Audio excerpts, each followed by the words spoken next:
I had been in conflict. I'd been to Bosnia, Iraq, Afghanistan. I'd seen the worst of the worst.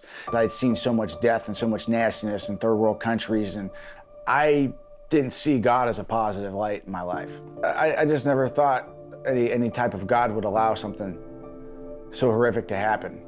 Nick Lee served in several military combat tours with the U.S. Marines and Army between 1997 and 2006. During that time, he witnessed horrific violence and carnage. After his discharge, undiagnosed PTSD made it difficult for Nick to return to civilian life. I still catch myself scanning. I'm always on alert. It was numerous friends and family members telling me, look, dude, you're not right. Something's wrong here. No one acts like that. No one does and responds to a situation like that. No one would say that in this situation. Yeah.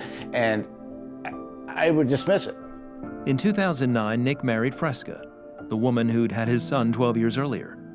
She had since become a Christian, and when they married, she didn't know about his PTSD or his anger toward God.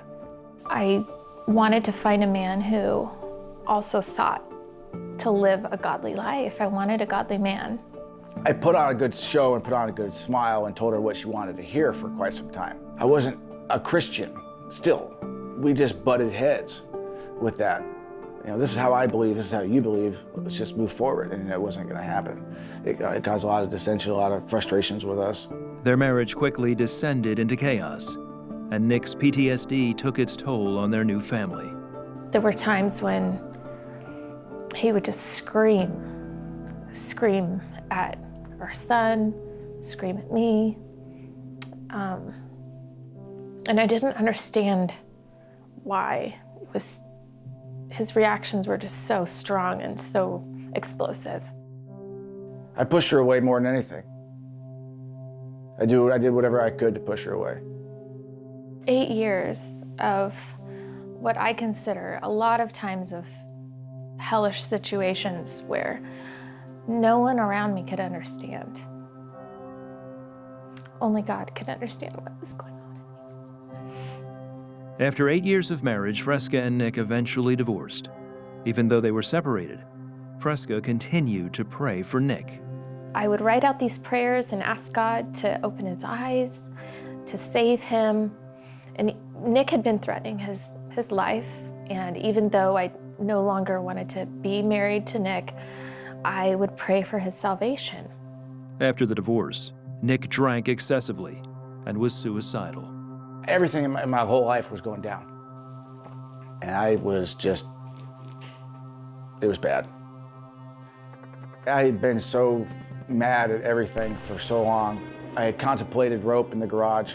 I had contemplated extension cords to hang myself. I couldn't get myself to do it. I knew I had my pistol. I sat there and I just kind of willed the courage to do it. I had a full 6-round 357 chamber loaded, and I pulled the trigger,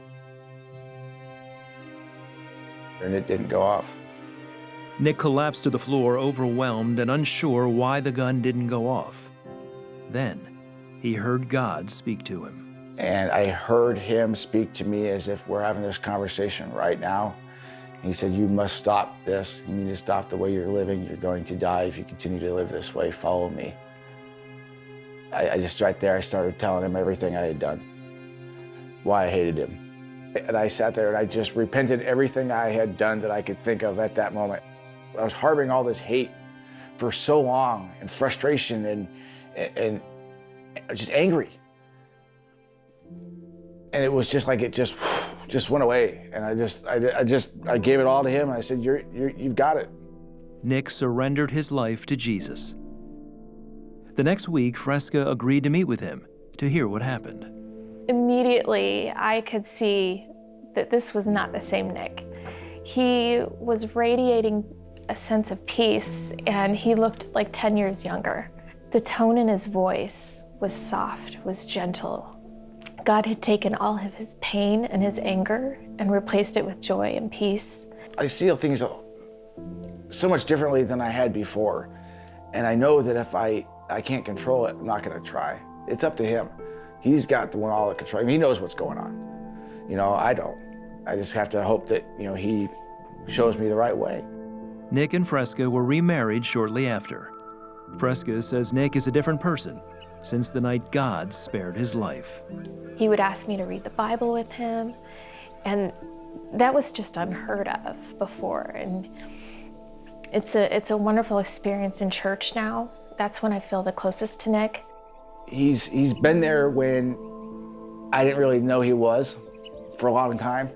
And then to look back now, I say thank you, because I'm sure you were the reason why that bullet didn't take me. And I'm sure there's a reason why I'm still here. And I'm give my life to him because he saved this one. I'm grateful to the Lord every day. I think about this every single day, and it's been 2 years now. Nick wasn't even asking for God's help. Nick was going to take his life, and he should have been dead. But God's grace came in and just changed everything.